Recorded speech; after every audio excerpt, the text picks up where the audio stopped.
When we ask ourselves what makes the difference between playing the game and being able to see the chance to redefine the game, when people see that they have the freedom to do that, it's usually because there's some assumptions we haven't questioned, some assumptions we haven't challenged. This is what came to me when I listened to Julie. At the end of our conversation, she said, you know, all this heartache of me losing my relationship with my daughter and losing myself came from the fact that I had two unexamined assumptions, and what I'm going to now call misconceptions. They were, you can't set limits at work, and this is what my kids want. And I realized these were really important because these were what kept her thinking she had to play the game and kiss up and do what she was told, right? And cross all those lines. And if we find these, then we can re-examine whether we want to play the game or shift over to redefining the game. So I went back through all my interviews, and I started trying to find the particular assumptions that other people had made that led them to play the game or to feel like it was too costly not to. And so the bulk of the book is examining, the bulk of the Compromise Trap is examining these 10 misconceptions and are they really true. The first set tend to be when we start out working for a company or in our careers, that we've got to get to the top. That's when I'm going to be happy, right? I got to prove I'm a winner, whatever degree it is. Some of us more, some of us less. The next one is, I say compromise is always healthy. The way this really shows up is I got to sacrifice, I got to be flexible if I'm going to get to the top.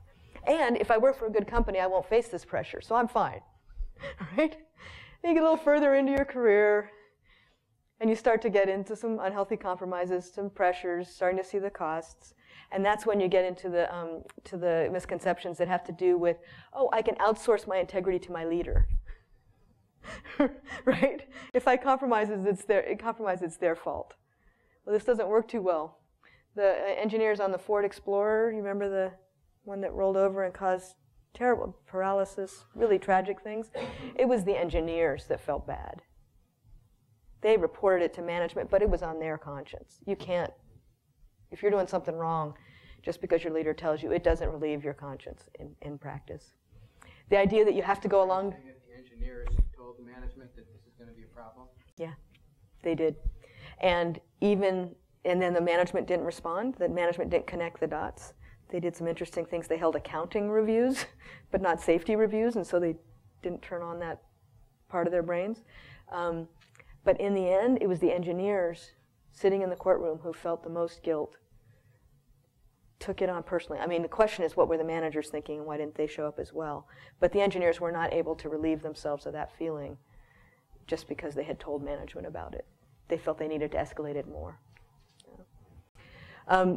The next would be, you can't set limits. You have to go along at work. I'm not going to go into these in great detail. That's the bulk of the book, and it's too long for our short time here. But this second set basically have to do with what can I do when I'm facing pressure that I can see is unhealthy.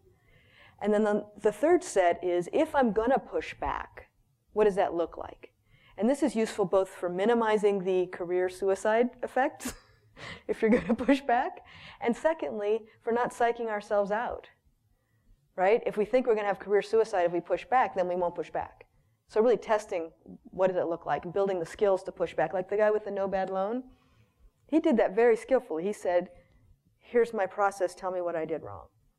That's a pretty skillful, that's one of the best practices for this. I was fortunate to work with Dr. William Ury on his book, The Power of a Positive No, and there's a recipe for saying no effectively that doesn't trigger retaliation. We got to learn that. And then the last one I think is very interesting. We have some assumptions that if everyone in a company has ethics, the company will have ethics. And this is the area I'm most intrigued by now, because that's not true.